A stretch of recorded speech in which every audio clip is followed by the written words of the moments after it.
Good morning and welcome to the Capital Gang. I am Hon Ssemujju, and as Moses would say, Moses Kaule of the morning show with a bevy of topics. Most welcome to the Capital Gang. You know, your introductions have created the wrong impression out there. People think that I have money when I don't. But thank you very much, Mwalimu. Good morning to you, colleagues in the studio and the listeners of this show. When you are the treasurer, you know, it means that you have the money. It's about mandate, not about possession. Okay. Honorable Ssemujju is in the studio, easily the smartest person in the studio. You are most welcome to the Capital Gang. So how is smartness measured? Dapper blue suits. And I thought you were done with blue, but there you are. It's weird, really. My color is blue and white. Blue and white. Yes. So the shirt is white, the tie is blue and red, the suit is blue, so you're in really party colors. Yes. Okay. Moses is in party colors as well with a yellow. It's fading yellow. This is a Gant. Yeah, it's fading. No, we're not talking about the brand, we're talking about the fading color. This is a Gant. What is that? What is that supposed to mean? I don't know that you know it. You just want to just pick anyway. No, where I picked it is also somewhere, so it doesn't matter. Because even mine is not on the street. Yeah. Some of them you find them walking. Even that one, it was on the street, but maybe the streets are different. You find people vending them or holding them. Some of those streets you're putting on. Then we have Dr. Yusuf Serunkuma in the studio. Most welcome to the Capital Gang. Thank you so much for having me, Oscar. Yes, I'm also expecting Honorable Mbide and Honorable Dombo, who are on their way, hopefully. Moses Byaruhanga here is the manifesto man of the NRM. He writes manifestos. Benjamin Katana contributes to the NUP manifesto. And Serunkuma is the anti-manifesto person. So at some point this morning, we are going to talk about manifestos. So, Honorable Ssemujju, let's start with nominations. How did your nomination go? It went well. And I want to thank police. Of course, this time... I hope the recorder is on it. Such a rare event for Honorable Ssemujju to thank police. These days, they work with the military. But the bulk were policemen. So I want to thank them. In my area, they restricted me, but in a professional way. You are not expressing anger as if you have committed a crime against them.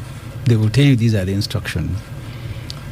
A day before nomination, I was assembling a platform near Nambole Stadium. There is a parking there. They stopped and then ordered the truck that had brought it to take it back. So that's when I jumped on a tuk-tuk and people thought it was a campaign. My car had gone for washing. And I was meeting borders. So when they told me police is confiscating the podium, I had to use the available means of transport. And what was available was a tuk-tuk. I had to choose between a motorcycle and that tricycle. So I went there, I explained. Majority of them were professional. You disagree, but with respect. So the following day, they came and told me, you have a lot of people who will guide you. At the border between my constituency and the neighboring Chadondo East, they said you can't proceed beyond here. And I said, that's okay. It's a good thing there was a school with a larger compound. So I asked my people, pleaded with them, please stay here. And many of them listened, others didn't. So went to Wakiso and came back. The only problem I got along the way was the DPC of Kasangat, who was behaving like a criminal. His other colleagues had behaved in a professional way. They restrict you, but they will explain why. But the one of Kasangat, the few borders that came, he ordered his men, they picked a baton, started brutalizing people, injured them. And I told him, you guys, are you doing this on behalf of police or you have a nugu against me? So the exercise was largely, that is my area, but also countrywide.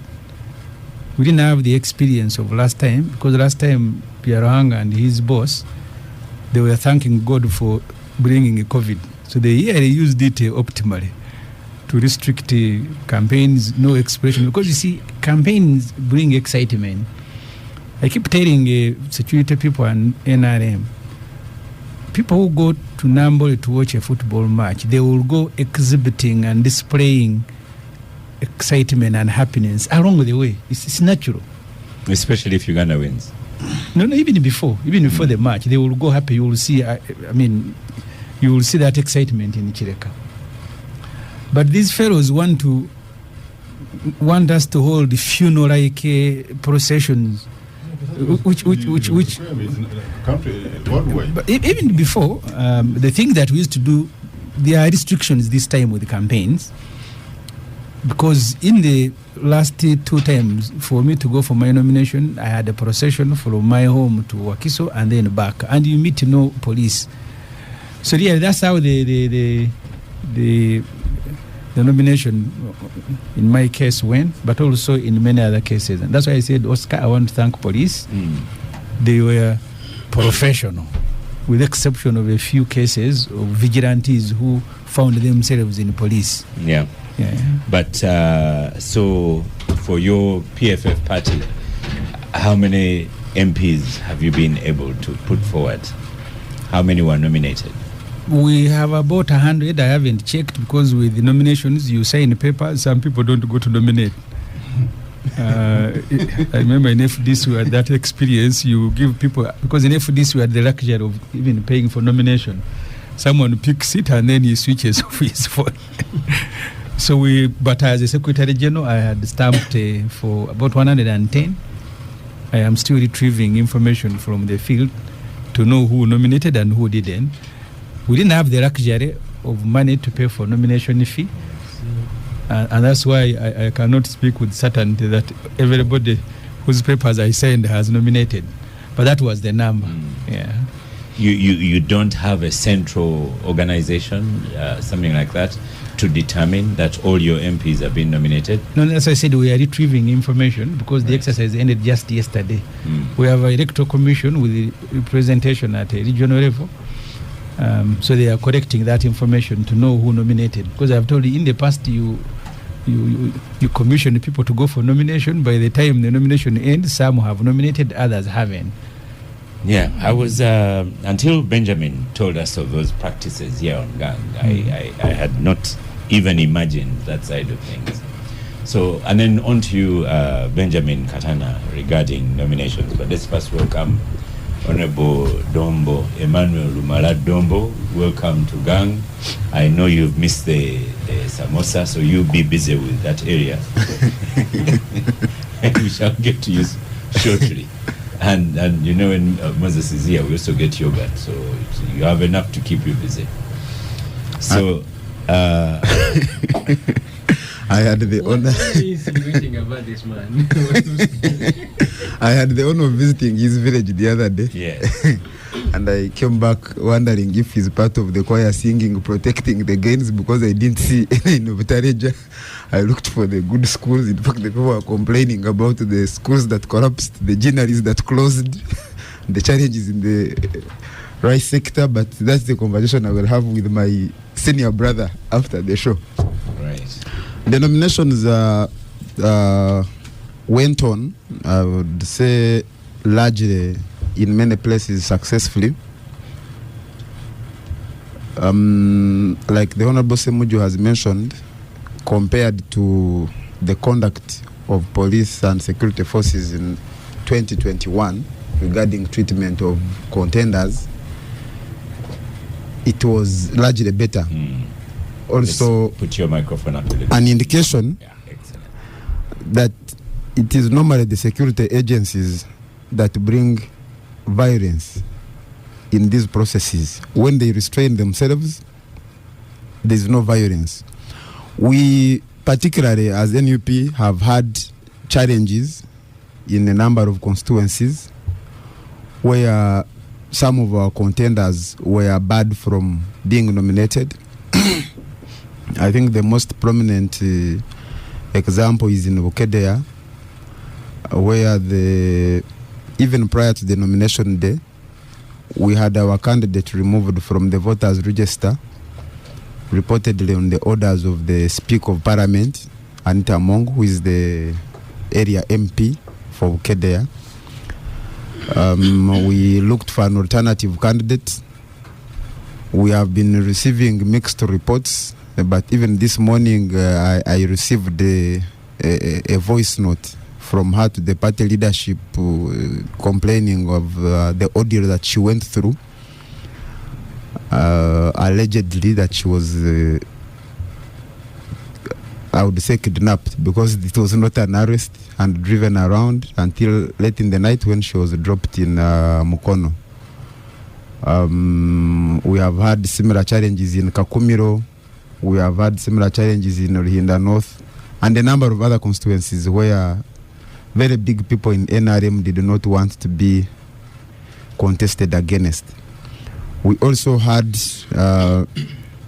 challenges in some parts of West Nile and the Acholi area, where most of the contenders had their families intimidated, the persons themselves intimidated. Yeah, but by and large, at least we do not have any of the contenders hurt. We had a number of people who were arrested that day, similar case like the Honorable Ssemujju has mentioned, particularly in that area of Chira, but I think many of them have been since released.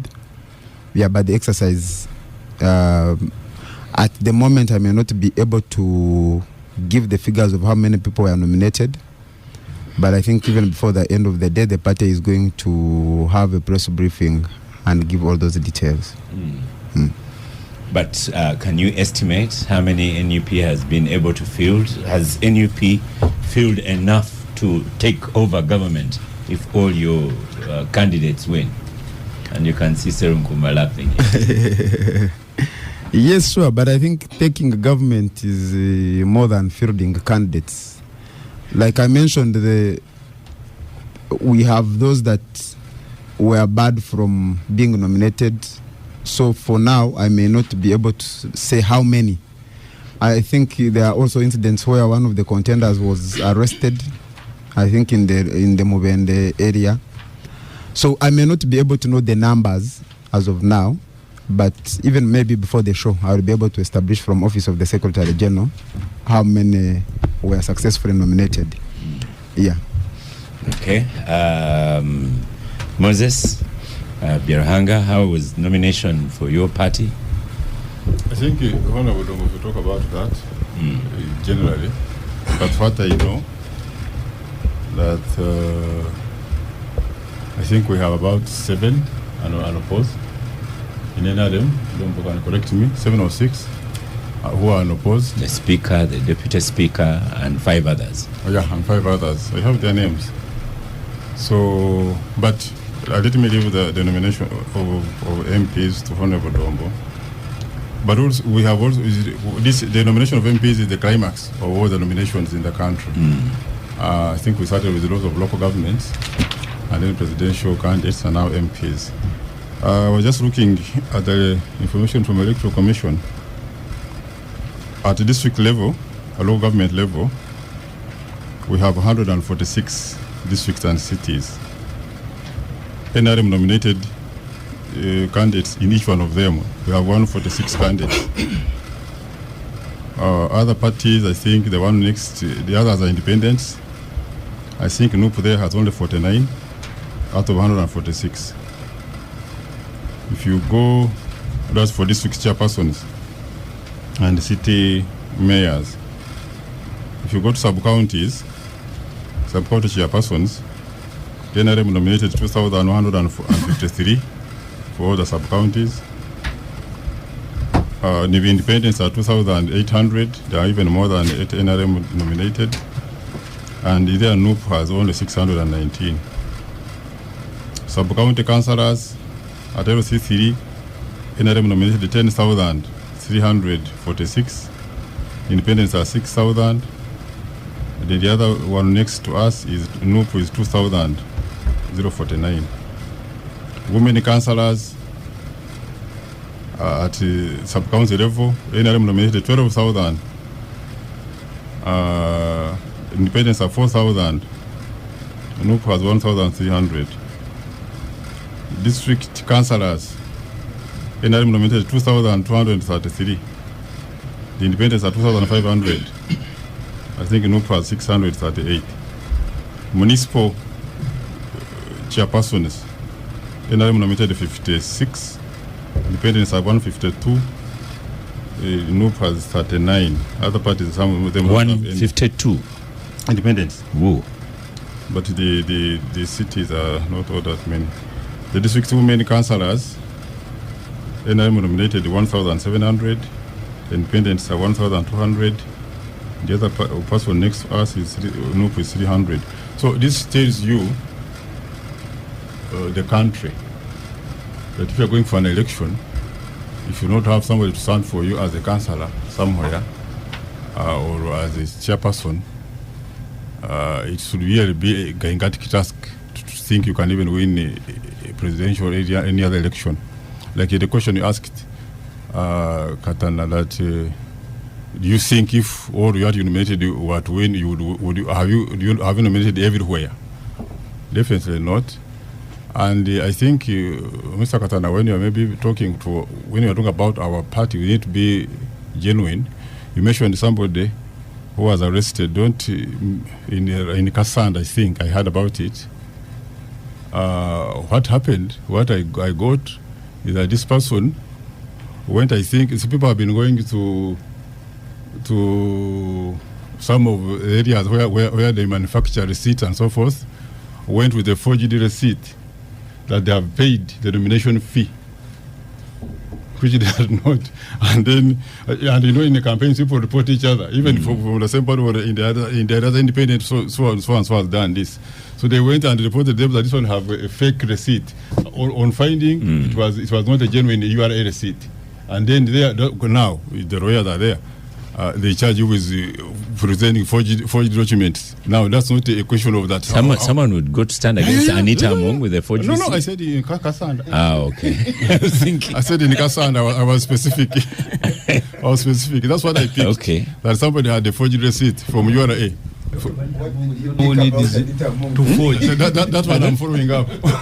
That's the very one who should forge, because you're not sure you will stand. So if somebody goes, now you come here and say, our candidate was arrested, so you were able to nominate. But if somebody has committed a crime, that's a crime. It's not for you as the party, but it's an individual crime. And you leave it at that. So, Honorable Dobo can talk about the MPs. Yes, I like how Moses Byaruhanga plays with figures and so on. I will respond and respond to his very weak argument. Benjamin, did NUP pay for your candidates? Or each candidate paid their own? We paid for a number of them, not all of them. And it was on the basis of... because we did not have sufficient money, so we asked those with the challenges to write to the party and express the need to be supported. And on that basis, we were able to support a number of them, over 100, or about 150. Yeah. Okay. We couldn't afford to pay for each and every one of them. Would have loved to do that. Yes, but on the question of people being arrested at the point of nominations on flimsy grounds, this is not new in the history of Uganda. You remember in the 1980 elections, some people were arrested at the roadblock. I have always heard the hilarious story about the late Honorable Changamacho, that they said the policeman who could not even speak English stopped him at the roadblock and said, no, you cannot proceed to nomination because you don't know English. So these explanations that Moses is giving are not new. They are part of the shenanigans. That your candidate presented for the documents? That is yet to be proved by court. You can come here next Sunday. That is yet to be proved by court. You and I have. This is the case. You and I have not looked at it. But you and I know that there is a history of people being denied nominations on flimsy grounds. And also there's a history of people forging documents. You haven't have had, you are a lawyer, aren't you? Haven't you ever had people forging documents? Yeah. If it is one or two, then it is not a base. No, I said on all that one. Yeah. I didn't say all of them. Hold on a bit. Let's first get NRM report. I just want to comment on forgery. Okay. That forgery is only bad if you're found, if you're caught. Right. But if you go to the NRM side, it's a typical forging house. The difference, they're never caught. So that day will come when they get told. So how can they? Because they are in the position to determine what is forged and not forged. What are you talking about? You want us to go into the details? Yeah, you go there. For now, What have you forged, you and I? Go the details. for now, we are still doing nominations. Somebody has a forged document. I gave a theoretical position that forgery is the thing about power. That for those in power determine the forging. Okay. And their time comes when they also get caught for the forgery. Let's not divert from. Yes. To our friends who are listening, the Baganda have a saying. Your friends. Who are saying have a saying that gwe bakwatira mu kituli yaba omubbi, so gwe bakutte ne forgery gwe bakwatidde mu kituli, let them talk for themselves, other than imputing that because they have been arrested, So you have there must be an equal number or more on the other side who haven't been caught. That one isn't there in the law. You therefore agree with Serunkuma. Oh no. But let me ask the question first. How many were you able to get nominated for MPs? For us, we started the counting with those who came unopposed, because that's where we started. Because for us, talked about that. Because that was a delivered good, and let me tell you that.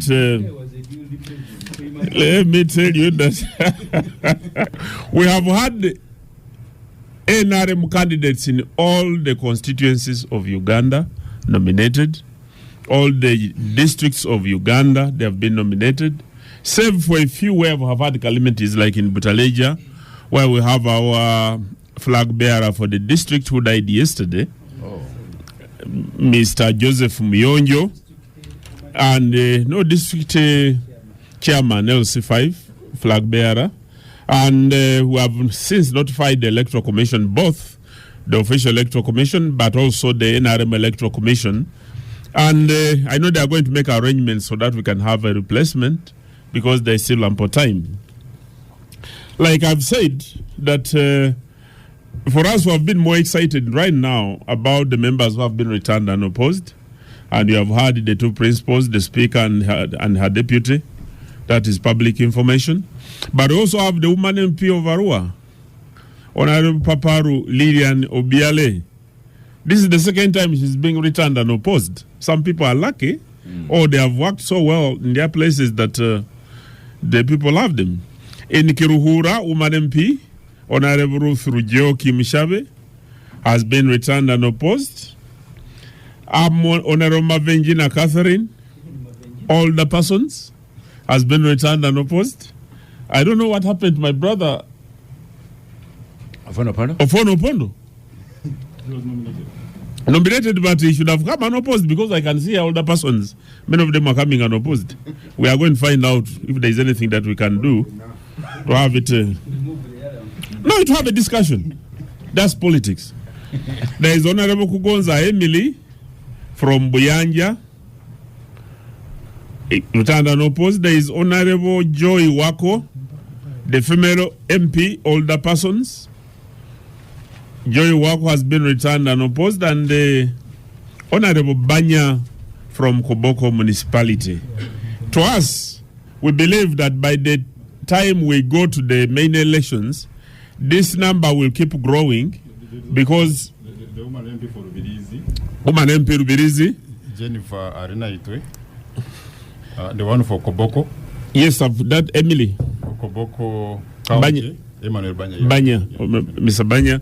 So we are still counting, and I want to tell you that this is an indication already of the population of Uganda. When we came here and demonstrated that we had numbers in the registers about 20 million, some people doubted. When they went to the primaries and they saw the massive turn-up, people doubted. When they have failed to raise candidates in those areas, now that confirms to them and speaks loud and clear. And we believe that now that the presidential campaigns are on and you have seen how the performance has been happening and the outturn, that everything is going to be okay. But for my friend, you should have told me that you are going to Butaleja. If we had known earlier that you are going to visit, I could have hosted you at home so that you know what we do. Butaleja has its own challenges, but because you are there for the first time, now you have no comparison. You don't know what happened before and what is happening now. But Butaleja you're talking about, our water coverage under NRM is about national coverage, a national average. It's one of the few areas where we have electricity in every parish of the county. You saw the piped water being extended from Bali, a massive water project covering 2 town councils and the surroundings. And every sub-county has got health center 3 and a city school or secondary school. And every parish has got a primary school. These are things we have worked for. No, I was just responding to my friend. You have started sounding very boring. Yet there are people who are listening. It's very okay. Then, Honorable, did NRM pay for their candidates? Absolutely, yes. For us, it is a responsibility that we undertake. Even when money took time to come and the members took time to submit their accounts, because in order to have good transparency, you either had to give your correct phone numbers in your names. Where your phone numbers are not in your names, we don't remit money through mobile money, but we remit money through the boxes. We pay money for every NRM flag bearer for the positions that they hold. That is the responsibility of the party. And I have a comment here on X, formerly the Twitter. mood of Dombo. It says, Karamaji Frederick tells you that in the previous election you had over 30 unopposed. No. And now it has dropped. It was 5. It was 5. So this Karamaji Frederick Ssemujju has corrected you. You are not right. Herbert Adroa is already posting a poster of Mr. Emmanuel Banya. Okay. And then your comments on the nominations of the opposition parties, especially the NUP party. Not the process. When the Honorable Norbert Mao came out publicly to say this is likely to be, actually I said it is going to be the quietest election in the world. Many of us did not understand exactly what he meant. We did. But when you look at the conduct of the exercise, I want to congratulate all the players either side, the politicians themselves and the aspirants who are now candidates and have been successfully nominated, but also the security agents, because at times their overzealousness creates a problem and a challenge. We have been in many places where they've had the by-elections. The other time when we were in the Omoro by-election, my young brother, Honorable Boyne, came with his team. And overzealous as usual by some... Just a moment. Can allow, I think you are unfair to police and the military. You are the ones who are deploying them. Me? When you, the institution, when you tell them not to beat people, they don't. That is standard. Their behavior now is not because police sat down and reflected. It is because the instructions now is for not beating. When you tell them to beat, they will beat. We have had policemen. So don't accuse them. We have had policemen acting badly, and they have appeared before various tribunals, and they have been held responsible. Some have been arraigned before the courts of law. So government cannot take responsibility for the misconduct of individuals. Where instructions have been given, we know, and government knows how they have handled that. But I want to tell you that this process has been okay because of the various engagements between the stakeholders, the politicians, and the security agents. And we believe that the election is likely to be better. I will visit with Katana at Butaleja. I want to see where piped water is working. Chigo is a problem. So now we... And even the electricity wires he's talking about, they just go over the houses. We are actually laughing that how come this electricity, you see poles and wires going over the houses, there are no wires going into the houses. But Benjamin, sometimes... At one time there was no wires at all anyway. So people should celebrate the passing of the wires. But Benjamin, many times Honorable Dombo can be very honest. He says one of the few areas that have electricity in all places. So I think it's a work in progress. Dr. Yusuf Serunkuma, you've heard from different parties here, PFF, NUP, and NRM, with candidates that were nominated. Of course, NRM is the dominant one. What's your take on the conclusion of nominations? You know, the first comment, I picked it from what the question you asked, Benjamin, whether they've nominated enough candidates to take over government. I think that's the wrong question, because once NUP wins the presidency, because it's normally the presidency which matters, all those people will work for the NUP government. They will cross in the morning. They cross. The people there are not really NRM diehards. They're not ideologically positioned in support of the NRM. They are there because the NRM is the party in power. So normally, that's human nature. You oscillate towards the powerful. So once NUP manages to wrestle its way to the presidency, as even Dombo will show up in red and maybe start wearing a red beret, and he has a history of crossing. So you won't be surprised when Dombo shows up here in a red beret. That would be the day. It won't be atypical. It's typical of Dombo. You can see them laughing, and it speaks for themselves. Oscar, you know, listening to the two opposition political parties in the studio, PFF and NUP, sound very happy with the way the nomination happened. It was peaceful. At some point, I felt like we are soon declaring himself a Democrat, you know, because it was so peaceful, and that they. You mean you've not gone to hospital to greet a patient and he says, "I am okay"? So that you have not experienced. I almost felt like they fell short of saying, "I think Museveni has become a Democrat." But if we all agree that we live under an autocracy, when you see nominations for political positions being this peaceful, either it is resignation of those fighting against the autocracy, or the autocracy has finally figured out how to fully control those fighting it, to the point that resistance has become difficult, has become normalized, that, you know, we can go through the avenues provided by the system under which you operate and continue the status quo. That's my sense when I feel that, because I think if you're opposing an autocrat, you have to be in trouble. There should be trouble all the time, because our lives are troubled lives. You see, so the peacefulness of it, for me, while it should be celebrated, the larger picture is that we have resigned to the status quo. We're all saying, let's go work with the system as it exists. Let's operate under it. That's how I see it. But also, Oscar, I need to say that we have normally not had much controversy and pushing and shoving during NRM nominations. In fact, the most controversial ones, and supposedly, and actually the most violent, are NRM primaries. NRM primaries are way more controversial, way more violent than the actual national parliamentary nominations. That's when they always deliver on it. Yeah, so you can see that because they are pushing and shoving to access the dining table, so there, potentially, there's so much violence. And as we've seen before, especially Maogola in the last election was really violent.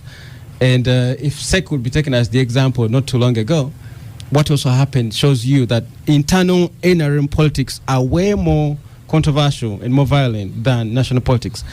But we are yet to judge, Oscar, whether this election will be as peaceful as it looks as yet. Because what matters mostly is not these parliamentary positions, right? What matters mostly is the presidential position. And we are yet to see the full scale of what is going to happen. You know what? The moment was November in the 2021 election. It was November, December that we saw the true face of this government. That, because as I've said before, it is the season which worries the NRM more. This electoral season is worrying, especially when it comes to Buganda, closer to the seat of government. So then the seat will start to say, are we really threatened? Is there a potential threat that people supposedly opposing this government will choose not to seek electoral victory and perhaps seek something more than simple electoral victory, right? As we saw in Kawempe, what Museveni fears most, and all those who work for him, is not really that people are going to win an electoral process, but what possibly can they do much more in an electoral process? Can they turn around and say, we're not interested in victory at the polls, but we can actually use this momentous season to push this government out of office? Now, the closer, I'm more interested in events in the center of the country, nearer the seat of government. Say in Buganda, most especially, closer to Nakasero, closer to Entebbe. Those are the things that worry me more. That when we get closer to the seat of government, especially in the central region, as we move November, December, then we will see whether this election is actually as quieter as Norbert Mao said, or much more is to happen. But as yet, MP nominations, councillor nominations, those are generally peaceful, because they don't matter so much in the larger play of things. Yeah. You speak as if does it really matter to have such an election? Is that what you're implying? I said, I think the last time I was here, I said we signed up to a very entertaining process. But it's chiringe chivulu. It's like a circus. Circus is very entertaining. There's so much energy. You take so much time in it. But, we all know at the end of the day, we'll have majority NRM in parliament. As you know, people will be here celebrating the unopposed. We'll have a fairly sizable opposition in parliament, which will be very exciting to watch. There will be a raucous debate in parliament. I think Ssemujju will come back, and true to character, Ssemujju has often been exciting to watch in parliament. I think they will have a couple more newer faces from the NUP ticket who will be really exciting to watch, right? But there's not much more than the excitement. There's not much more. It's like a circus. It's exciting to watch. But when it comes to things that matter to the country... no power. No, you see, we talk about protecting the gains, right? Which I think we're protecting the pains. The pains we've gone through as a country. And looks like all of us have signed up to the drama and the excitement.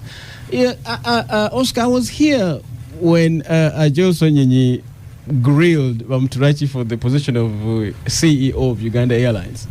It was a very exciting moment. But she's still the CEO. We debated, I think, for weeks. She's still the CEO.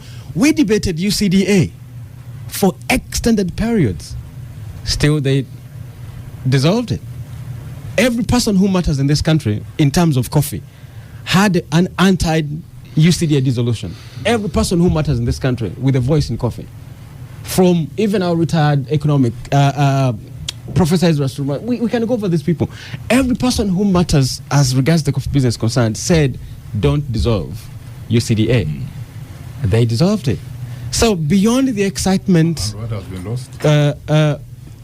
Beyond the excitement and the drama of this electoral process and the fairly sizable opposition we'll have in parliament, majority in NRM, the status quo will be sustained. The things that matter to us as Wananchi, the decisions are not taken in parliament, Oscar. Decisions are taken elsewhere. But, opposition and those and us in the media, we find this season exciting. I said, Oscar, before, that the day people opposing Museveni decide not to seek victory at the polls, then this process will mean much.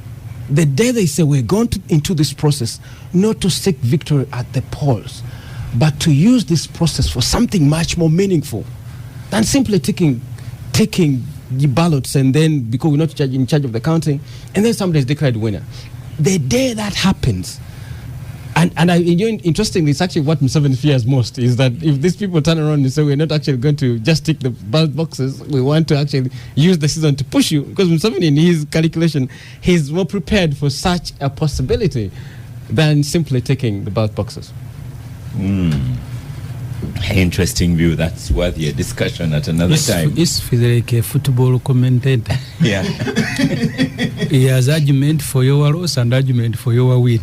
The same team. When you win, he will explain how good you are. When you lose, he will explain how bad you are. Yeah. And you can't be both. Oscar, we've lived in this country for the last 7 years. We've seen the electoral processes. We are at it 40 years into somebody's presidency. Nothing can be truer than the Well, truth. Emmanuel Domba has told you that the process is very good, very democratic.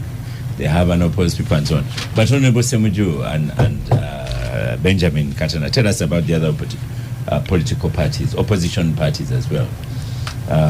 And fielded, do you know how many they fielded? FDC? At this stage, it's not simple to establish the figures until either they are published or they are accessed by people like Byaruhanga. At our level, you may not access this information until it is published. I don't think the Electoral Commission will give it to you. But for me, Oscar, even before that, the NRM is celebrating that there are people who are unopposed, the opposition is unable to field candidates. You can have an independent winning an election.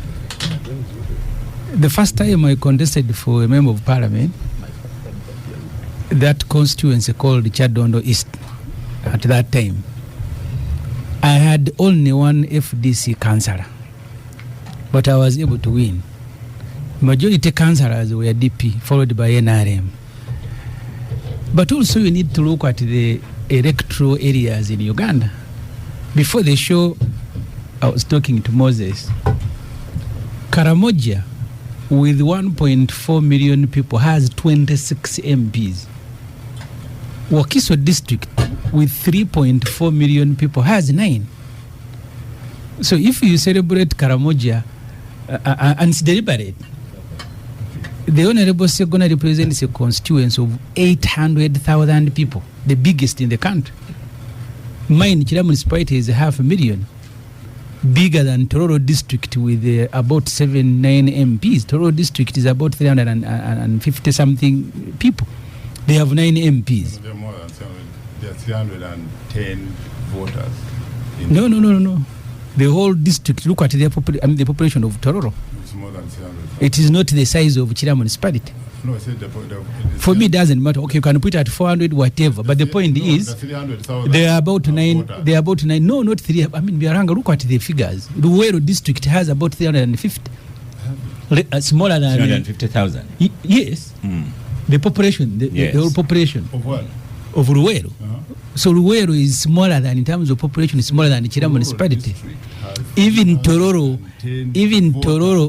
district, you can look at the actual figures. After that, I can check.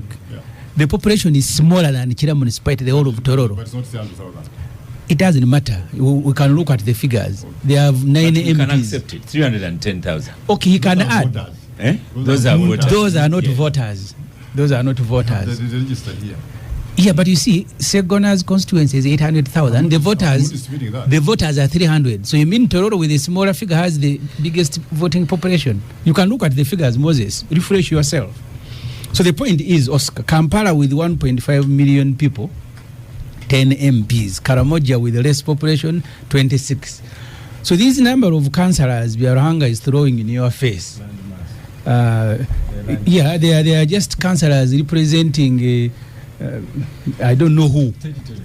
Because in my area, the village where I stay has a voting population of 5,300. The neighboring village called Namataba has 10,000 voters. Both of them have one councillor.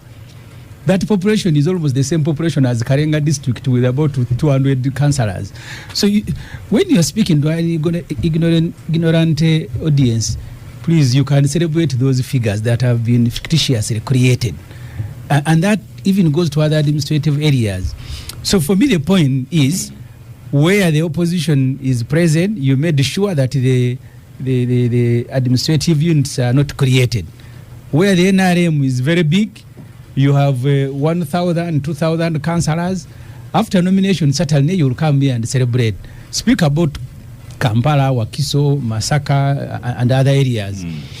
So I wanted to deal with those figures that are brought here, Dombo, in a very exciting mood, because he came to tell. He has given it. Tororo is 318,576. This is the voters. Those are voters, yeah. What is the population there in Give Tororo? us now, Kira. No, I want the population because I have the figures of population from the National Bureau of Statistics. Okay, as you're exchanging, what about Benjamin? the other parties as well. It was interesting to see your principal visiting Jimmy Akena. Principal. Yeah. I don't know if Moses has decided to cross even before power shift. He seems to be knowledgeable. Yeah. Yes. Basically, like my colleague there mentioned, we of course are yet to establish how many other opposition parties have fielded in the different constituencies.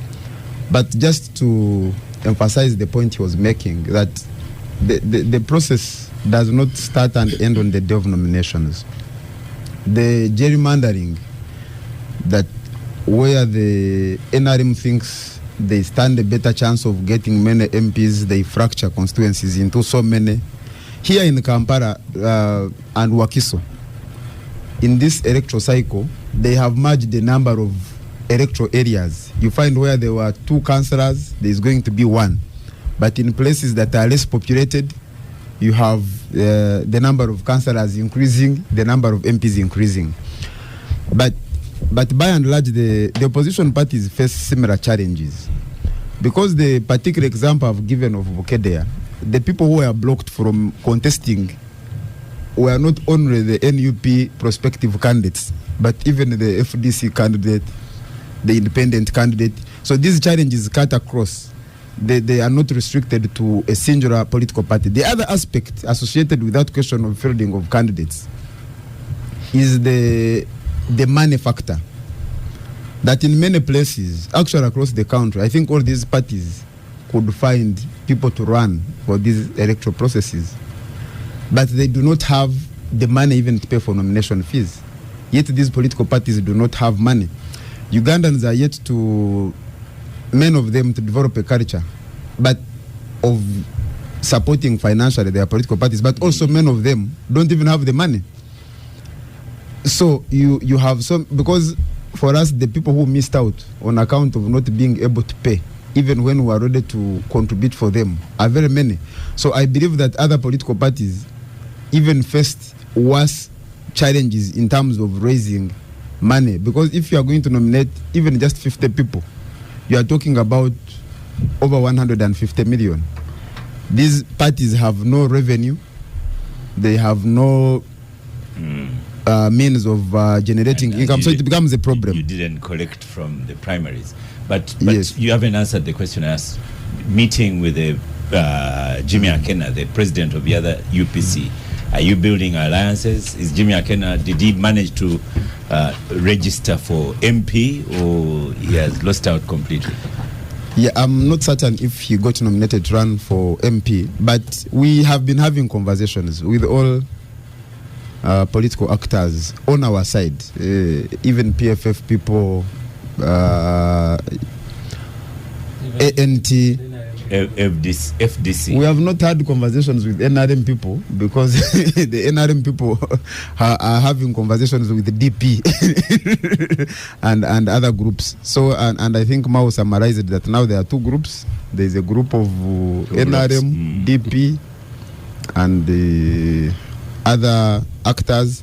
But we have been having conversations because it is important that as people who are interested in seeing a new trajectory in the affairs of our country, that we have conversations. And it also goes a long way to confirm that we are never opposed to the idea of principled and transparent conversations with people that do not belong to our political party. Let me get Honorable Dombo to close this out. You know, interesting things are emerging in this election, Honorable Dombo. First of all, Mao is now standing for MP, not presidential candidate. Yeah. He was supposed to be presidential candidate. Then, if NUP is approaching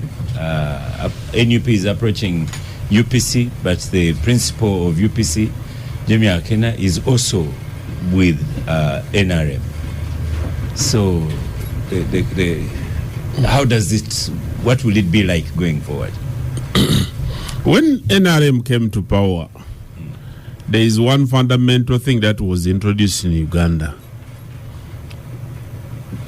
the people, especially those in leadership, President Museveni formed a broad-based government. And because of the broad base, progressively, people have found it better to work together, even when there are areas of disagreement, but Uganda becomes the ultimate that we are all working and building. So people discussing and going ahead to have discussions is something that is very good, and I want to thank my brother for their application to join the iPod. If they had done that earlier, perhaps the question you're asking wouldn't have arisen, because we would have known that we were meeting in iPod. But now that they have made the application, they will get us there, and we shall have discussions on how best we can improve the governance of this country. The most exciting thing which is being talked about in Lango and the Lira town is that Honorable Chagulanyi drove on a brand new road to go to Akokoro to meet the President General of UPC, or the President of UPC, and they were mesmerized at the level of development and transformation that is taking place in the north. So to us, as this election cycle has enabled the people who have not been going outside Kampala to go and appreciate the transformation that NRM is doing to many areas, including that one which has happened. Oscar, can I just give him information? Very quickly, an example that I love to use. Honorable Mbide, yes, I can ask the same question. Yes. The Honorable Domba and his team love to talk about the roads. But in 1944, my late mother was born on a train wagon. The mother was traveling from Kasese to Tororo. The Westerners used to call it Bukedi area. Now, my children can only see a train on TV, but he's talking about the mesmerizing development projects that have happened. I can tell you, Katana, by independence, Uganda had only 855 kilometers of roads.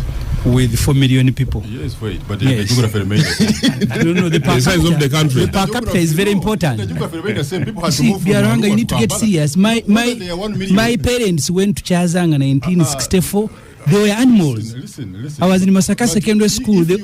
After Liantonde, you meet a park. If you were in Arua, So you wanted the roads in the mountains where there are no people. If you were in Arua and you wanted to come you had to come to Kampala. The geography has not changed.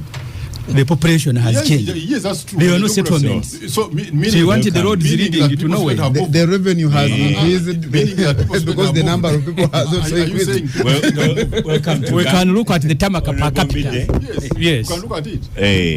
Today we are 50 million people. Welcome to Gang, Honorable Mbide. Thank you. I take it you're a little bit late because you are from Masaka. Buwekula, actually. Buwekula. Of course, I cannot guarantee that I have used the best road. You cannot guarantee that you have used the best road to get here. So, of course, we are all choosing to be extremely eloquent and technical as the doctors do on a post-mortem. The interest in a post-mortem is usually minimized. People are usually interested in saving the lives of usually the subject of the post-mortem. If it were not actually material, I think most mourners are not interested in the post-mortem, except if it is alleged that the death has not been as what they usually dub natural. It should be unnatural for anyone to die, by the way, except if you are above. It should be, I'm saying. It is, but it should be. Scientists and governments have developed what they call life expectancy numbers, usually as a defense for their failure to definitely establish very good health systems. Now, for us on the opposition, I have heard what all our colleagues have been saying. Of course, we are speaking at a wrong period of time. Whatever we are doing now is a post-mortem. These are debates we should have held long ago that would otherwise precede an exercise of this nature. Well, we tried. But let me, I've delayed going to the break for just a few minutes just to squeeze you in here. So your nomination, I saw on social media, it went very well. Congratulations. Thank you, my brother. Yes. Moses is asking the correct question. Okay. So were you nominated for DP or for Yes, on a DP Block ticket. 1, DP Block 2, or for NRM? Those ones are not DP block, are not legal entities. But you had the yellow stick. It was at the corner. The yellow sticker was But at the main corner. sticker was green. So Oscar, you will not allow Benjamin to disturb me. But and then your party president is not standing for president; he's standing for MP. We actually chose for him. I can this one guarantee. As a party, we thought we did not have the best way forward. There is no way we would deliver a cabinet minister to the population, telling them that this one is better than his master. There is no way. His master. Yeah, there is no way we would. For us, we choose to speak frankly. On that note, we shall go for a break. We'll come back from the break. This is the Capital Gang. Honorable Mbide is the one who brought a bit of excitement on gang. But Dr. Obuku tells you that post-mortem is very important and is crucial to understand the cause of death. And he's saying, why is Ndugu Dombo now recognizing PPR Kena as UPC president when his very government refused to do so via its electoral commission? Yes. Yeah, because you see, the first time courts of law pronounced themselves that Akena is not a legitimate UPC leader, the NRMs helped him. So that's why when they removed the help now, he had to collapse. He ought to have corrected those problems at that stage. You remember how Kayihura went to chairman of electoral commission to order that administratively now the group in charge of UPC is Akena. I had friends who didn't know what to do because Kota had said he's not a UPC leader. Electoral Commission issued a press statement saying for them they're going to work with Akena. So the moment you allow those things, they will catch up with you at one stage. Eventually. Yes. Okay, Nora Waraga tells you, Honorable Mbide, I do not believe that the decision of party heads represents the decision of their party members. We are yet to hear that there was a resolution from, say, UPC or DP, for example, where they resolved to campaign for Museveni. And the message goes in. I'll tag you in. You've missed out on comments on the nominations, so are you done? I want us to go to the NRM manifesto for now. Yes, practically, I would also tell that listener that, of course, parties follow the law. And the law is usually the law on political parties, practically. Of course, administratively now hinges closely to the constitutions of such parties.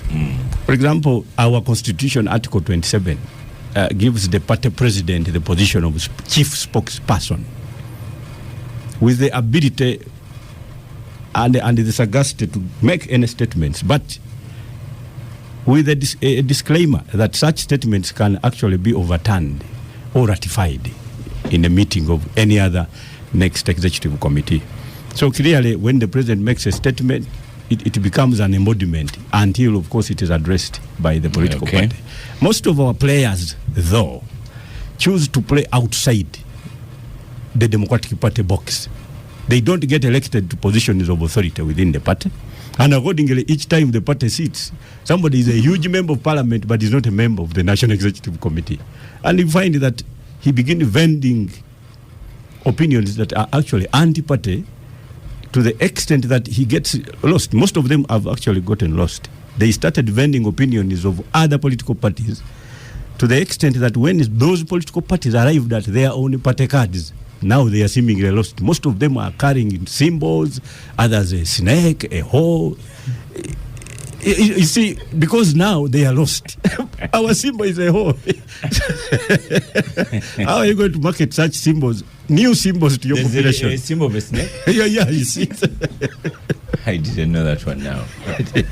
Anyway, and Sengoba tells you, Honorable Dombo, that Chagulanyi traveled in a road built using taxpayers' money. 1986 to 2025, the NRM government has since claimed to have added over 5,200 kilometers of new tarmac roads, meaning that every year they have tarmacked 133.4 kilometers only, which takes us to Moses Byaruhanga on the manifesto of NRM. I've shared some highlights here. But before the manifesto, you see, Ssemujju was saying that where the NRM is less in terms of support, there are fewer political offices in terms of MPs and so forth. But he forgets that when these constituencies are being created, NRM had the majority in some of these places, that notwithstanding. And even for look at any area like Karamoja. Yes, Karamoja has more MPs than Wakiso. Wakiso has a bigger population, but Karamoja also has a bigger geography. In terms of geography, you cannot compare. I don't know how many Wakisos can fit into Karamoja. So if we were to go by maybe population density, you will have an MP traversing like from here to Masaka, just that's being one constituency. So you have to look at different scenarios. Yes, population, geography, other historical issues, like the they look small. Total population 8,000. Yes, but they also need representation in terms of, that's why we have had some of these constituencies created here. There was a time we were creating constituencies even within Uganda, and there was a whole of Koraburu from Mengo saying don't touch Uganda. So what do? We kept quiet. No, so it was there. So I've been here for some time. What did they say? 2026 to 2031. Question of districts. So in terms of when we go districts and sub-counties, say don't touch here. We said okay. Now you're quarreling. 2026. We're just giving you the right figures. 2026 to 2031. Now, but also protecting the gains. But before protecting the gains, as we leap into the high middle income status. And the professor here was talking about here in Uganda. Blah, blah. You see, when you look at the population in Uganda, you're saying no. You said Bora Bora. When he's around Uganda, you will feel the people here can feel that they want, instead of doing the vote, probably they could use the other means of force. In a democracy we have created here, which is part of the gains. People know that you change the government by vote. By shooting at the population. And when you are also looking at the country, can't say, okay, Ssemujju was saying, the councillors, those ones represent so few people. But see, if you look at population and voter distribution in Uganda, I can show you, Eastern Uganda, for instance, has 5.3 million voters. Western Uganda has 5.4 million voters. Northern Uganda has 3.8 million voters. All those are represented. Uganda has 6.8 million voters. Out of that, 3 million are within Kampala and Wakiso. And your fear? 1 million voters. No, but you don't register. I said voters. So, Moses, how are you going to protect those gains? So, no, what I'm talking about is, you see, there was the way, if I got Professor correct, it was like, you and Ssemujju was saying, here, where there are bigger population density, you have less political offices. So when I was talking about the councillors who have been nominated to represent NRM, most of these parties don't have those councillors. It was the councillors don't matter. What the professor was saying, what matters is winning the presidential. If we win the presidential, others will change. The law cannot change until the last year of the term. But even that cannot. You see, what makes you win partly, say in Kisoro, those councillors you are underrating, they campaign for themselves and for the presidential candidate. The reason why you're going to lose there, you can say, after all, I have a presidential candidate. I have not have councillor candidates everywhere in the country. That alone is a weakness on any presidential candidate who doesn't have such an infrastructure in terms of campaign. You've made the point. Protecting the gains. As we leap into, his microphone is not on. protecting the gains as we leap into high middle income status. Yes. So a lot of people are asking what gains. Oh, a lot. In every sector. If you start with the economy of Uganda today is doing much better than it has ever done before. In many years in the past, Uganda, like now in the last financial year, Uganda exports was $10.3 billion, which we have never achieved before. Out of that, we can say export of say manufactured goods alone was about $2.5 billion. Now, you can imagine many years ago, Uganda... Manufactured goods to where? Where are we exporting? We're exporting manufactured goods across the region. In Congo, in South Sudan, in Rwanda, in manufactured Kenya. goods? Yes. You check. Cement, sugar, milk are being exported. And these are same goods. Soda, beer. Many years ago were all gold and imported. No. Forget about gold. Just manufactured goods. Gold is not manufactured to those levels. Now, if you come to the structure and the size of the economy alone, we have been able to double the economy. Today, our economy is $61 billion. By end of this financial year, it will be $66.1 billion, having grown from $3.9 billion in 1986. So all these are the gains we are protecting. If you go across the sectors, we talk about roads here. We talk about roads. By 1986, we had 1,000 kilometers of bad roads. Then, today we are talking of 6,300 kilometers of good roads, of tarmac roads. Notwithstanding that about 1,300 roads are under construction already. So by the time we finish even this financial year, we have gone about 7,600 kilometers of tarmac roads in Uganda. That's why I was looking at photos when the president was in the north. Oh, most of those roads leading from one district to another are all tarmac roads, good tarmac roads. Go in the water sector. I was the other day. Today, 81% of the villages in Uganda, each has access to a clean water source. It used to be so low in the past. If you look at education, if you look at health services, if you look at all these sectors, we are talking of better. When we don't have water in Chigo, I'm about to ban anyone talking about water. Well, water in Chigo, that's what we can find out from National Water and Sewage Corporation. It could be issue of pipes and so on and so forth. What I know, what has been happening at the National Water and Sewage Corporation, because of population deaths going up within Kampala and Wakiso, there was an issue of pressure and so forth, but they are putting out a big reservoir here within Kawempe to increase the pressure and the water services within Kampala Wakiso region. That's all ongoing works, and it will be completed soon.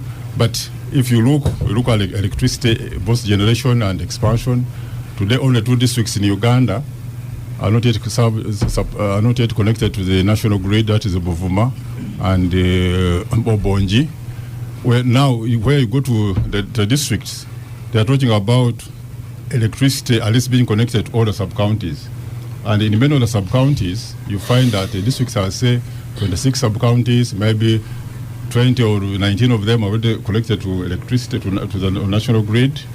If you look at generation itself, by 1986, Uganda was generating 60 megawatts of electricity, while installed capacity then was 150 megawatts. Today we are generating 2,052 megawatts of electricity. All that, all those are gains. If you go, those are gains. If you go in education, today in primary schools we have 12,549 primary schools in the country. And teachers are striking. And so many teachers. Today we have 147,000 teachers in primary school alone. The issue of strike, those are being sorted out. Issue of salary payments and so forth, because salary comes from revenue generated. You're not generating enough revenue, or the revenue, or there are so many demands on the revenue. Our line has been, we shall progressively, and we have done so, improve on the welfare and salaries of all public servants. We have been doing it progressively. Almost every year there is some incremental salaries to the public servants, especially the lower cadres. You can sound contradictory if you're saying teachers don't have money because there's no money. And No, then I say said we we also have are gains that we are protecting. progressive. You see, where do you get salaries? Salaries are got from tax revenue, and our line has been expand the areas of tax revenue. Like now, when we are doing more on manufacturing, expanding manufacturing. When you expand manufacturing, when you invest in PDM, people don't relate how PDM affects positive the economy. I've heard the new president saying that they're going to abolish PDM. Oh, that would be very unfortunate. We have so far spent about 3.4 trillion shillings in Uganda on PDM, benefiting about 3.4 million households. Yesterday I was checking figures in Acholi. In Acholi sub-region alone, we have reached 45% of the households in Acholi under PDM. Under PDM. Because I highlighted here the previous manifesto and what you're promising as well, and I like that you picked up on PDM.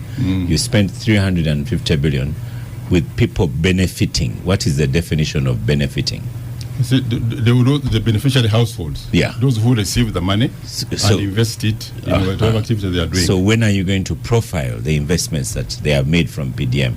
Because you know the expenditure, you know the households that have received. Now, when will you highlight the impact? When you'll tell us that using this money, Uganda was able to do this. You see, during the recent tour, when the president was touring in the country, he was meeting. First of all, some of you, it was public knowledge. It was videos and so forth. People were saying, "Oh, the president is spending so much money to go and see only one person." So that was profiling, and it is there. Fine, it's good to talk about pigs. People who have invested in piggery. I went to Luwero some time back, in 2023, met somebody who said he received 1 million shillings. He bought 5 pigs. At the time I had visited them because they were meeting PDM beneficiaries in the sub-county of Luwero. He had 5 million on his account after having sold like twice. And so who said there was 1 million, he was saying he has 5 million. So at some point you profile all those people and say this is what PDM has done. They are there. Even here in Kampala, I can take you to some of them. You should. I should take you. You had one person here with a forged receipt. You don't want to go away. You talked about it a lot. No. So now you need also to talk a lot about PDM beneficiaries. I can take you to Kampala. Yes. Here not very far. Even today after the show. Well, maybe not today, but any other day you are free. To some of the beneficiaries in Kampala, and because those are near you, so that you see them. I'll be free and I'll escort you to see them. So how is PDM? Because the way you describe that receipt, the forged one, I also want you to describe beneficiaries of PDM. The beneficiaries are, you can go and see. Ssemujju is here, is an MP. They are not there. I can show them. That's why when the president visited, you assembled the children who are washing vehicles, gave them money. Those you see, the tours of Museveni are very interesting. I was there myself. He carries money to the beneficiaries. I was there myself. I thought they have made the money themselves. Let Moses finish. In Ikira, yes. I have your microphone on, Moses. Moses. Yeah. Lives have not changed completely. Many have changed. You see, how does PDM impact on this? You see, like those people, like the person I told you, who said he had started with 1 million, he now had 5 million. That one is in Luwero. And I mean across the country. Now, these people, one PDM project almost employs 2 people. Employs like 2 people. Other people are employed by that project. When they are earning money, they spend on expenditure. So if you are going to see the impact of new PDM on the rest of the economy, is the sales. When we were writing our manifesto, I talked to the chairperson of Uganda Manufacturers Association. He said their utilization of capacity utilization of their factories on average is about 60%. Agasekalala, you can check with him, and what he put it in writing. So. So basically, we are saying you need a bigger market for them to be able to utilize more of their capacity. And what does that mean? When a person in Ssemujju's constituency receives the PDM money, investing what they have invested in, earns income, and they spend that money buying different items, they are in a way improving on the economy. They're on the way creating more jobs for the factories of the Agha who are selling to them their goods. So and the country benefits through taxation. When those commodities are being bought, there is a VAT on them, and then that's why you get more money to spend on roads, on education, on health, and so forth. Okay. So PDM for us is a very good project. We have so far reached about 3.5 million households. We are going to continue with it. Here in the urban areas of Kampala and Wakiso, we have said in our manifesto, instead of giving them 100 million per year, we are going to be giving them 300 million so that we reach out to more people because of population density, Ssemujju has been talking about. We are going also to expand it and put a fund for the leaders, about 15 million per year, so that the leaders can also have money to borrow from. We are also going to create the one for the school leavers, the university leavers, who have even the clergy. They have approached us. We are going to have also a fund for religious leaders, so that they can. Many of them at the lower teachers, level, we have also approached them. At the lower levels of religious leaders, like for instance, imams in mosques, they don't get a salary. Many of them we have been talking to them, have been engaging them. The other 2 weeks ago, I was meeting imams in Kiboga. About 3 months ago, I met imams in Gomba. They tell you that for us, we don't earn a salary. We would want to do a business, but we don't want to borrow from the government systems because they have riba, what they call interest. We said, okay, we shall create a fund for you which is run along Islamic principles of funding. Moses, I want you to first pause a bit and others talk about. Just finish with that last sentence. So for us on wealth creation, we're going to continue with PDM and enrich so that we reach all the houses supposed to be reached. Okay, as you have said, for me, I'll visit with you. I will visit beneficiaries in Kampala. Of course, in Kampala. Yeah. Even in Chigo, I'll ask if we have. Fine. They are there. Okay. Chigo is in Wakiso. In Wakiso, yes. In Wakiso. Just tell me the parish. Yeah, the parish. I will do that. Yeah. Honorable Dombo, just two before, keep it with NRM side before I go to the other side. The tool that I'm putting to you says in 2021 to 2026, I sent you the summary. It says number 3 says protecting the life and property of all human lives. That is in 2021-2026. Then in 2026-2031 it says human development. Okay. Then 2021 to 2026, ensuring justice and equity. So what would you say about those in this era now of people complaining about kidnaps and so on and so forth that are nearly becoming rampant? When you look at the previous manifesto, one of the major complaints was the backlog in the courts. And when you get to the commercial side, a lot of money is held up because of unarbitrated cases which are in court, and a lot of capital has been caught up. Now, in order to enhance justice, Parliament came up to give more money to the judiciary, and the judiciary has been able to recruit a number of magistrates and judges. They are also going ahead to decentralize the Constitutional Court so that it is built at regional level in order to extend justice. And because of this, once justice delayed is justice denied.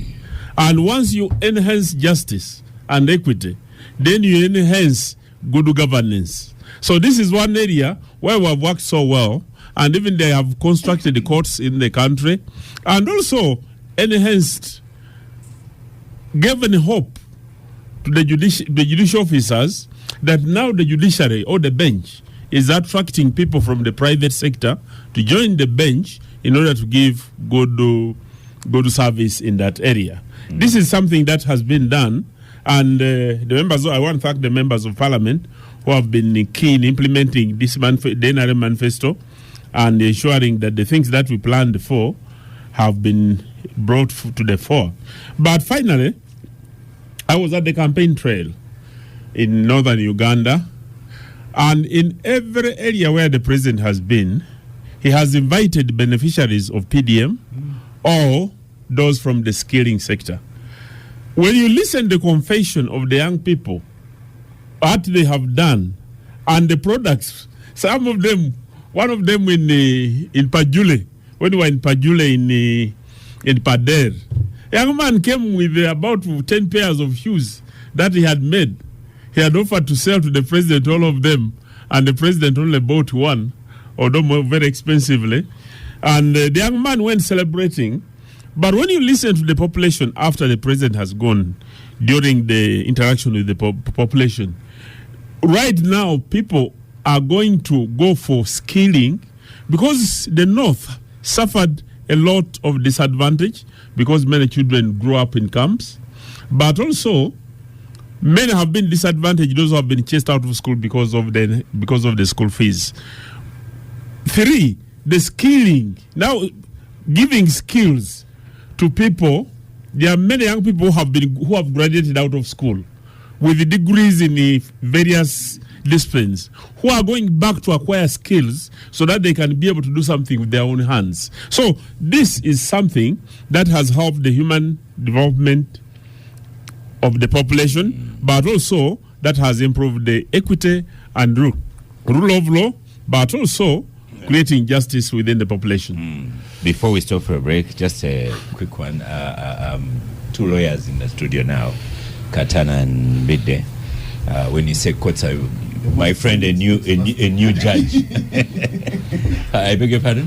The most senior. The most senior. This one you may not need to speak, but I saw a judgment very recently, and I'll call up this friend of mine. He says people can disappear themselves. So it is now written in a judgment. But at least during the days of State Research Bureau, there were no such judgments. But now there are disappearances, but there are also judgments to accompany the disappearances. I want to call him next week and we talk about how you can disappear yourself. But Professor Yagulova says Moses Byaruhanga was very impressive on the number of nominees each political party has for various electoral positions. On the impact of PDM, he has really struggled to demonstrate what the good project has done in terms of changing the lives of beneficiaries. Whoever researched the nomination figures should also research PDM for him. Yes. Welcome back from the break. This is the Capital Gang.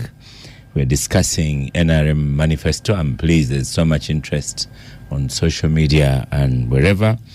Kahunga Masiko, regular listener, says by June 2026, every 16 Ugandans will be having one elected leader, and elected and salaried leader, the most governed country in the world. But sinking back to the HIPC club, national debt soaring, AIDS jubilating, poverty digging in deeper, unemployment rising, and that horrible accident. Honorable Mbide, we start with you, with Buekura. What gains are you going to protect in Buekura? I have also shared with you the for me, the biggest gain of the gains is going to be the ability. Oscar, for the benefit of the listeners, how is the part of protecting the gains? NRM is ruling party, and we are discussing their manifesto. It's like a literature study. I support the candidate. So let me tell you, the freedom to speak frankly is part of the gains that I am going to have protected in Buekula. And frankly speaking, in Buekula, government took a sabbatical leave. There is no evidence of presence. There is no gain to protect. Undermining his manifesto. No, for me, I speak frankly. The manifesto is better. What the current affairs is the worst. So my support is based on the ability of my candidate to correct the wrongs, and of course it is also based on his ability to establish the freedom for me to speak frankly, even against him. So for me, that is what I am doing. I know that if I was around during a minute's time, probably I wouldn't speak like this and safely go home. But that is something that we should stop celebrating. When you speak, who hears? And when they hear, what do? Buwekula is a kind of a region where you find a multiplicity of human beings dismissed from their land simply because they don't have land titles. In the total disregard of the presence of the Land Amendment Act 2010, which gives this almost similar powers to Chibanja holders as those, of course, born to a person with registered interests. It is disheartening because this is a condition that cannot be guided by market forces. It is a condition that should be governed by the law, and of course, those that are given the power to govern should be in a position to tell. In Buwekula, I have seen, you cannot tell the difference between land grabbers and those established in the region to lead for government. I have got people who are in prison. Hold on, land grabbers and the leaders. And the leaders. Difficult to see the They difference. have established a cartel that is against and completely antagonistic to the population. Incidentally, this is a population that is almost 80% in government support. They support the ruling government. But LOC systems now no longer work in terms of land. Because I have seen LOCs all imprisoned for 8 years, 5 years, 7 years, simply because they were beginning to arbitrate on land over land matters. Where a land grabber that has executed a land purchase agreement from Kampala has had a land, registered interest transferred into his name, and simply land is on the ground with the sole intent and the purpose of, first of all, of establishing, of course, the length and width of this land, dismissing everybody, all and sundry that own land, by the way. There are people of Chirwanyi, people of Biharwe, people are crying. When they heard me speak about these things, they thought I'm an angel. They expected that I was going to be arrested in the next 10 minutes. They saw nobody arrested me. They said, but how have you done it? We have companies taking over land and putting their leaders, the leaders of the area, on a payroll, simply because they must be paying for their silence as stuff is going on. We know the country is running a torrent system of land administration. As lawyers, we know, we imported it from Australia. But where you have registered interests, it must also be understood that there are those interests that existed even before its arrival here in Uganda. I want a physical copy of your manifesto. So for me, Oscar, I can send it to you. matters to do with the land. And you see, these leaders have also, and I am going to discuss with Moses even after here, because I'm going to give him a list of leaders that are actually a big problem. They are completely antagonistic. When they come to Kampala here, of course, you need to arrest them. I can tell you, these people think they are leaders. They don't even elect these leaders. These leaders have generated a cartel that has the capacity even to determine an election result. So the aftermath of an election that they called NRM primaries, I would like you to come on ground, Moses. I will make sure I invite all the NRM leaders and you get first-hand information of what the population really are talking about. It is completely the opposite of what their leaders indicate. I have found what Moses is saying here. What he's saying here, completely antagonistic and different. You're protecting the game. Yeah, that's what he's saying. So, thank you. At all times. Just a quick sentence. Professor, I'm confused. of course it is there. You're So, confusing. no, I am not confusing. I'm factual. The country is confusing. But you're saying you're No, but the man who has presented all Yusuf, all of that. Yusuf, hold on. I am representing the country as confused as it is. So you carry this one as factual. It is factual.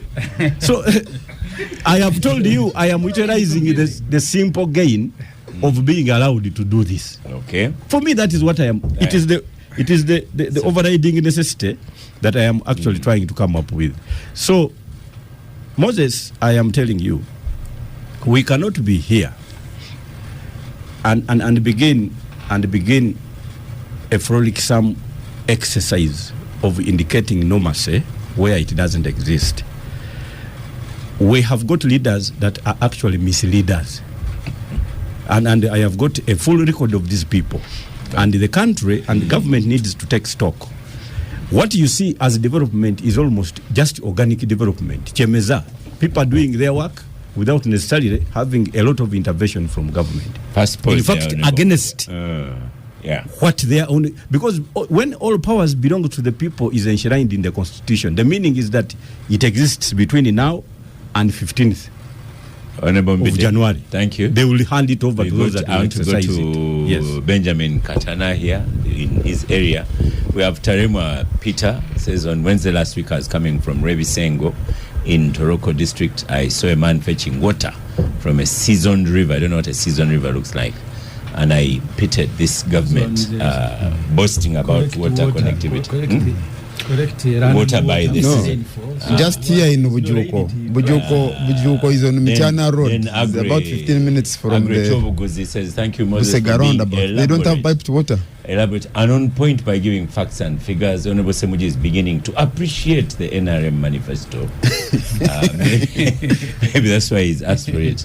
Daddy Reynolds on X says Oscar also banned him from talking about electricity and so on and so forth. So in your village, Benjamin Katana, but this are you going to Chira? So are you to village? No, his village. Chira but even in Chira now there's no water. So in your village, PDM and other things, what are you going to protect? What gains do you have there for protection? Well, I think development generally cannot be looked at only in terms of figures, but also in terms of what is pertaining on the ground. When you look at the quality of life of citizens, I want you to talk about the vis-a-vis the NRM manifesto. Remember, next week I'm going to start on the NUP manifesto. And of course we are talking about, and I may not restrict it to my village, because my village may not be a representation of what half of Uganda is. Because when you look at and I mentioned that in this country one of the biggest challenges that we have is the citizens that grow up in some parts of the country and the citizens that grow up in other different parts of the country.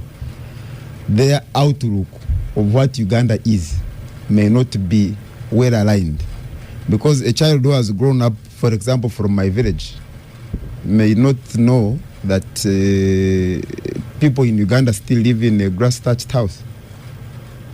I come from Bushenyi, but also the foundation of the development in Bushenyi is not grounded in the NRM government. The NRM government found Bushenyi already on the way to where it is today. It was a UPC stronghold. Yes. Yeah, so they cannot claim that where we are is largely on account of the NRM. When you look at you are talking about the PDM, and I think he misrepresented us. Our point is about how it can be realigned to be a state program, not a politicized program. I think one of the challenges of that we have today is politicization of the state and the development agenda. That's why you have the head of state is the one monitoring the implementation.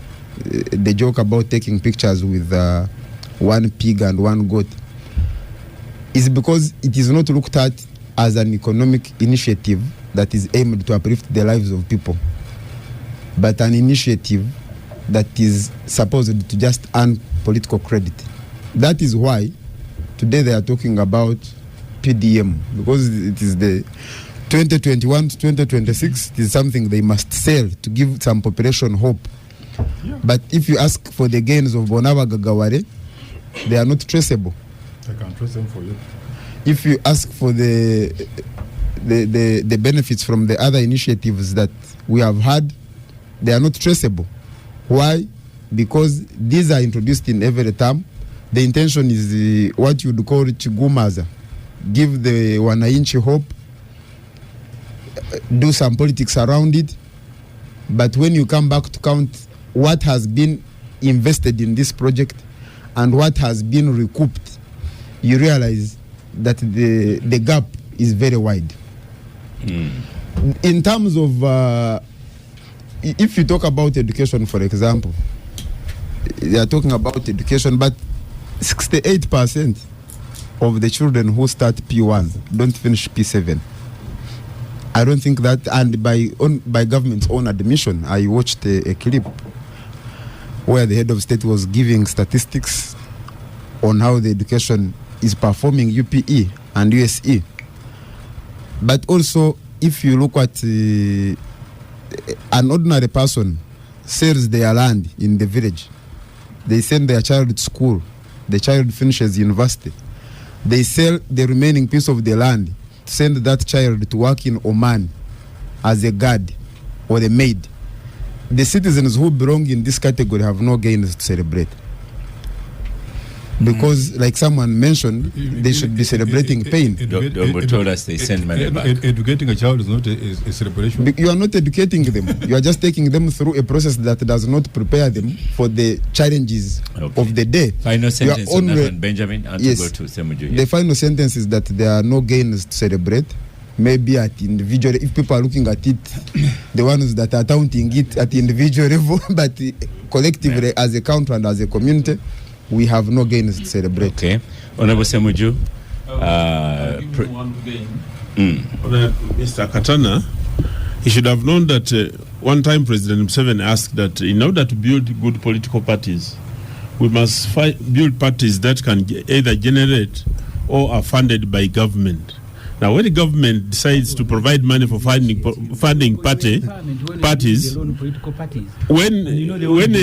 Nupu applied to join the iPod, this is a gain which Nupu is struggling to join, and that must be supported. Must vulgarize every debate. Oscar, where politics, yes, where politics gets bad.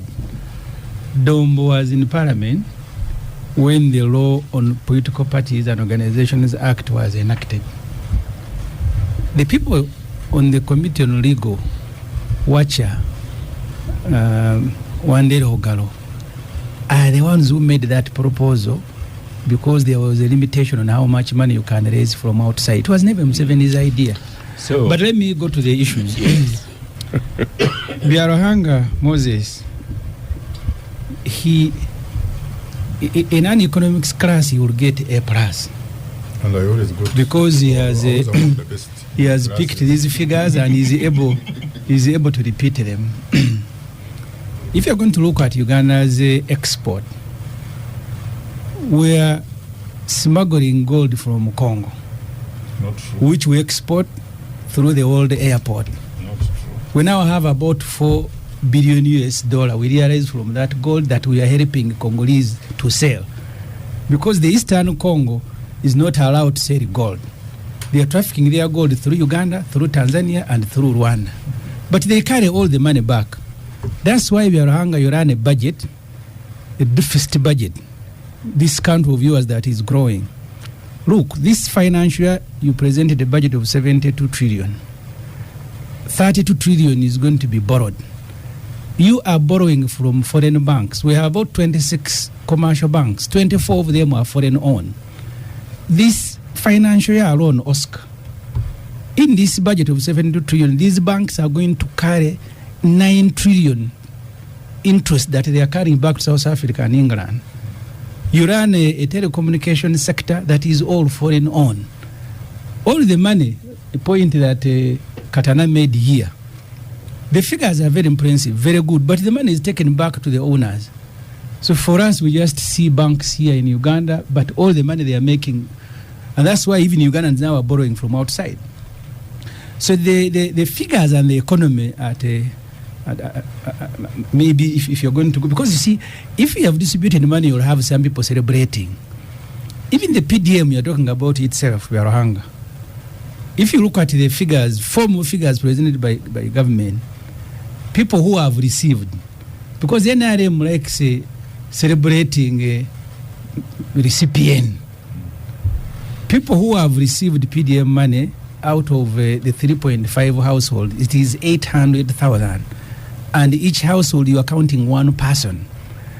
Those are not figures that would have changed the country in 3 years. It is not possible. But you begin, so you are celebrating the distribution, not the change in life. That's why when Oscar asked you, you said, I will take you. If people's lives have changed, must Byaruhanga be the one to carry me to see the change? So you are celebrating the distribution of money. You are not celebrating. You're not celebrating the what the money has done. Oscar. Look at the. This assumes that it's only NRM people who go to the villages. All of us have villages we come from. We go to. Go on, Ssemujju. You just have to look at the structure of the economy. And I've said this many times when you're debating budget. The recent Bank of Uganda report on financial capability. The Bank of Uganda told you in the whole country we have 2.7 million people who own bank accounts. And of those who earn $1 million and above are 1%. Majority of people whose figures you now present to the country earn below 150. I have many of them in my constituents. They work to Azam, work to all the other factories, and a day they earn 5,000. But Byaruhanga will aggregate them and he will tell you your own figures. Look, you have by the labor policy of 2011 between 14 and 64%. I mean between 14 and 64 age. That's supposed to be the labor force in Uganda. Only 9 million are working, but of those who are working in those small factories. So 14 million people are not working. You have youth aged between 18 and 30, 10 million. 5.2 are neither in school nor in employment. They are in trading centers discussing arsenal. You've not been able to provide for them what you have done as a policy, which you now want us to celebrate, is clustering them into gangs, ghetto, so that they go and beat people and steal their phones. So countries, Byaruhanga, don't celebrate it, because you see, even a street child will grow. And then someone will claim that child is growing because of me. So maybe sometimes you'll even grow better than those who are under care. So what the NRM has done, and I have said this many times, every government has made a contribution. You don't judge success against the worst, because that's what they do. Look at electricity, which you were speaking about earlier. Only 21% in Uganda, the population, only 21% have access to electricity just for lighting. Majority of the country we don't use just 21%. They are the ones who use it for lighting. Solar power is about 25%. Right. So the investment we made in the energy sector was not for lighting bedrooms. Was an investment on borrowed money, which was supposed to help people do business and so on and so forth. If you can allow me. Okay. Yeah, because you gave Moses a lot of time. It was his manifesto. We can continue. Yeah, but the manifesto is not Moses' manifesto. We are going to continue the discussion, but for now you have to present it. Yusuf. So Oscar, a comment came in here on an earlier conversation that from a lawyer called Peter Magela. They sued government for creating constituencies without following the law. Article 63 requires that constituencies should be created based on the population quotas, and they should be based on national census. So court has set next week 27th to make a decision on this. So the point that Ssemujju was making earlier is 120% valid. So are we Oscar, a court ruling? Oscar is coming next week. Oscar. Well, you know, one of the things that we are really out of time, Yusuf. Don't get distracted. Speak to the microphone. You know, I think Museveni sold this Byaruhanga as a rodeo. There is no way I could be 40 years in power and I don't have an ally of mine in big money. Owning a bank, maybe owning a telecom, maybe owning a major mining corporation. These people are happy to receive commissions. We have coffee in Tunga. No, but that coffee machine thrives on government taxpayers' money. 70% of our coffee is sold by... We have mega yogurt today. These people are as poor as all of us. If you took them away from government, they'll fall on bad times. This man giving us coffee is as broke as us. The difference is that he is close to power. Oscar, how do you govern a country of 40 years and you don't have any of your friends in big money? You see, the day we read our national budget, we are reading their profits and their deals and their cuts, commissions, that Museveni's closest allies are content receive commissions and they are protecting the gains. Basically, they are looking towards the next commission. And as Ssemujju said, the big money is taken out of the country. So 70% of our coffee is sold by corporations and they keep all the money outside. You see, when they say, for example, on the Ugandan books that we made 1.6 trillion Uganda shillings out of coffee, 7% of that money didn't come back to Uganda. 8%. Because that money, the sellers, the profit makers were foreigners. And that's where we are. We're protecting the gains. Oscar, Ssemujju gave Byaruhanga, I think 80% in economics. I'll give him a 0. Because but the theory you can present the way it is. It doesn't matter whether you understood or not. You are. Because as long as you can Oscar, countries don't grow. Countries don't grow. Countries don't grow by giving handouts to their nationals. I don't know of a country which has given out handouts. In an emergency, He's going to tell you. Don't talk about bailouts. By giving handouts to their nations, countries grow by creating an environment that enables people to thrive. The people here borrow at 40% interest rate. I've seen stories, and NTV has done a wonderful job. I've seen stories where Bank of Uganda is actually helping the commercial banks to take people's property, having borrowed at 40% interest rate. How do you make money when you borrow from 40% interest? 40% interest where? In this country. No, from banks. Maybe. From banks too. No. No bank can give you 40%. No. Check it out. Banks are Oscar, not there. Oscar, I'm not making this up. the banks cannot. They're not there. No, look, But- Bank of Uganda. But I know that one. It isn't there. But gentlemen, Oscar, let me finish. run out of Let time. me finish. Yes. Oscar, this man spoke for Moses, control this man. We've challenged Control this man. Oscar, when I want to build the point of cooperative. but there's no time to build it because it's 12 midday. So very quickly. No, the point of PDM really bothers me that you see, it's not just a political intervention, but it's a platform to enable others to eat. It is a chigumas. Because the same government which killed cooperatives which were self-sustaining then turns around and says we'll give you handouts, because you see people are organizing themselves in small groups. Correct. And collecting So money.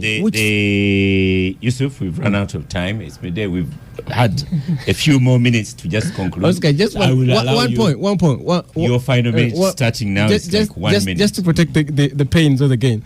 You see, when you look, there's more time to discuss. These politicians are going to go, Oscar, then you'll come back. Oscar, don't finish everything Oscar, today. when you look at our leagues, the people that we play with in terms of growth, we're in the bracket of Somalia, South Sudan, Malawi, in the region. Okay, those thank are our bodies. Honorable Mukasambide, your minute is now. Yes. First of all, when you look at the policies generated. By the way, I have a poem here from Sam Zinunula. It says, sometimes I feel stupid. I no longer know what to make of statistical reports. What I know is that growing up, we had 3 village wells. We went and got water. We took coffee to the circle and so on. Not circle, but whatever. That's him. Jimmy Akena also says that road Moses is talking about. Look at paragraph 4.2 in the budget speech of 1997. The feasibility studies of those roads were done while others were in the bush, according to Minister Chienga. So 38 years later, they are doing the road. Yeah, the World Bank Partnership for Economic Inclusion has equally produced a report and then continue to support governments to put and inject real money into the population. It has come up with what they have said. Honorable Dombo, your minute is coming up. Yes, what they have actually said is that a single program is not even enough.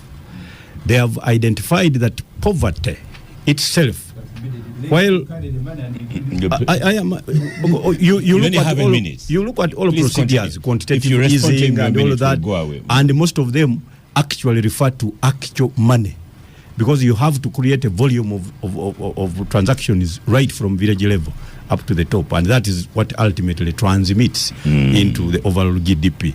They have identified that poverty itself creates a regime or an assemblage in terms of how it attacks the population. There is poverty because students go up to university without work, so there is academic-related poverty. There is gender-related poverty. So they are saying a lot of programs, a multiplicity of programs should each be engineered in accordance to how the poverty accessed the population. So and that one is serious economic policy, and countries must adopt your 1 minute that. now. Yes. As the microphone goes to Benjamin, 1 minute. What Moses has done, and I've said this 100 times, some of the policies are actually universal. If it is a universal primary education, you'll find it in any other country. I sometimes also tell him what Namfi used to tell him, that if you throw a bean near a tree, it will grow. It will germinate. The difference is that people make. And Dombo gave us the Lusoga version. Yeah. So the NRM has been very poor, even by its own account. Poor in what? In implementation. Oscar, we borrow money here. I will give you an example. You don't need. I saw last week the things Parliament is being advised. We borrowed the money to do Ginger Expressway, Southern Bypass, 3 years ago from African Development Bank. The money is available. They haven't compensated the people. They haven't finished designs.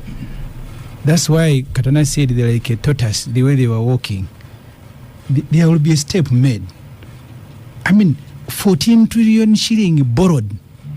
We pay commitment fees every year, 80 billion on money borrowed, not utilized. Yeah. It's like these guys are in a salamba. Thank you, Honorable Ssemujju. Benjamin Katana. Yeah, the dysfunctionality of the state of Uganda, largely on account of over-politicization. There's a reason why the state should be shielded from the politics of parties. But now the state of Uganda has been over-politicized. Everything it is doing, it's as if it is a political party.